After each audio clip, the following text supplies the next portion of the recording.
వీధి గుమ్మం నుంచి వస్తున్నారమ్మా. వీధి గుమ్మం నుంచి వస్తున్నారు. ఆ నల్లరాయిని పెకిలించండి.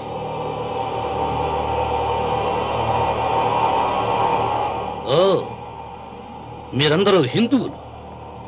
మీకు కళ్ళు పోతాయి, మీ జీవితాలు కుళ్ళిపోతాయి. అన్వర్, అయ్యా, ముస్లిం అయినా హిందూ అయినా దేవుడు దేవుడే. నేను ఈ పాపం చేయలేను. పాపం? దేవుడి ముందు చేతులు కట్టుకుని నిలబడటమే శాపం రా. నేనే పెకలిస్తాను.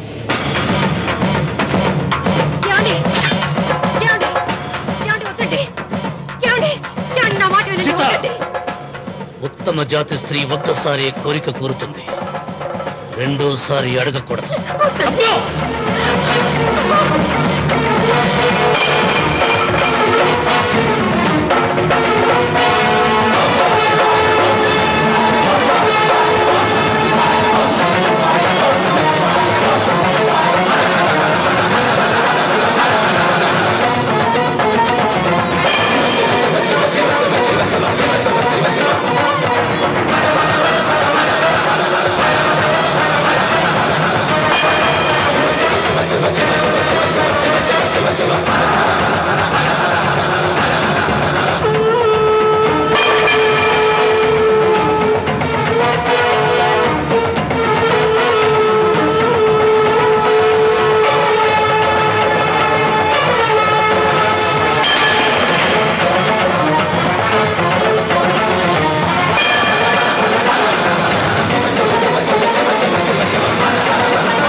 నీ తాత ముత్తాతల కాలం నుంచి ఉన్న స్వయంభూలింగాన్ని తీసేసి మహాపరాధం చేశావు. ఏ ఈశ్వరుడు నీ కుటుంబాన్ని వంశాన్ని మూడు కళ్ళతో చల్లగా చూస్తున్నాడో ఆ శివుడికి నువ్వు కోపం తెప్పించావు. బాధ వేయించడానికి నువ్వే వడివిరా. భగవంతుడే వేయిస్తాడు. అమ్మవారి ఆలయాన్ని నువ్వు తాకలేవు. మళ్ళీ శివరాత్రి నాటికి నీ స్వహస్తాలతో నువ్వు ఆ స్వయంభూలింగాన్ని తీసుకొచ్చి యథాస్థానంలో ప్రతిష్ఠించకపోతే నీ వంశం నిర్వంశమైపోతుంది.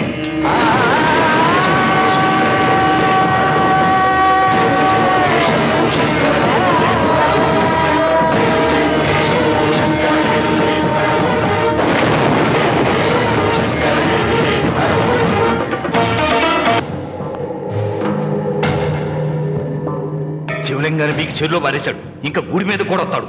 ఎక్కడొస్తాడు? జటాధర స్వామి శపించాడు కదా, జారిపోయి ఉంటాడు. రామున్న మొండివాడు పాపారావు. శాపాలకు తాపాలకు లొంగిటోడు కాదు, వస్తాడు. అతను వచ్చే లోపే పొలం ఆక్రమించుకోకుండా దేవళం కూలగొట్టకుండా ఏదో ఆలోచించాలా.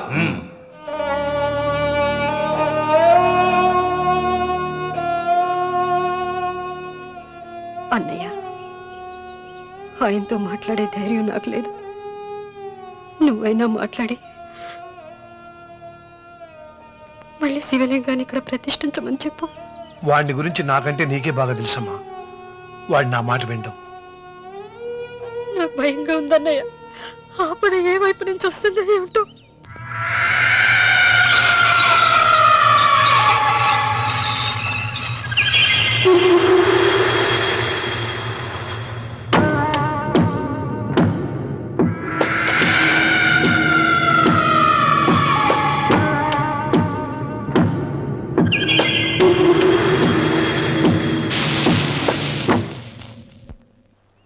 వాడని అరే ఏమిటై పని? మరి ఏం చేయమంటావమ్మా? నాన్నేమో ఆలయం పడగొట్టడానికి వెళ్తున్నారు. నా పెళ్ళి అయిపోవటం ఖాయం. ఇంట్లో కూర్చొని నీకు వంట సాయం చేద్దామని వచ్చాను. అన్నయ్య, నువ్వే ఆయనకి ఏదో ఒకటి చెప్పి ఆలయం పడగొట్టకుండా చూడాలి. నేను మాత్రం ఏం చేయగలనమ్మా? వీడి పెళ్లి వరకు ఆలయం పడగొట్టకుండా ఉంటాను ప్రయత్నిస్తాను. ఆ తర్వాత వాడి దయ. అన్వర్, అయ్యా. బండి రెడీ చేయి. రావుడు, నీతో ఒక విషయం మాట్లాడాలి. ఇలా కూర్చో.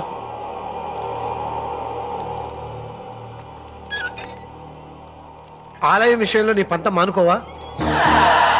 నిన్న జరిగింది మరచిపోను. నేడు జరగాల్సింది వాయిదా వేయను. రేపు జరగబోయేదాన్ని గురించి ఆలోచించను. ఆలయాన్ని ఈ రోజే పడగొట్టిస్తాను. నీకు కావాల్సింది పొలం కదా, ఆలయం జోలికి ఎందుకు వెళ్ళటం? ఆ పొలం నాకు దక్కకుండా అడ్డుపడింది అమ్మవారి ఆలయమేగా. ఆలయాన్ని పడగొడితే ఆ పొలం నీదవుతుందా?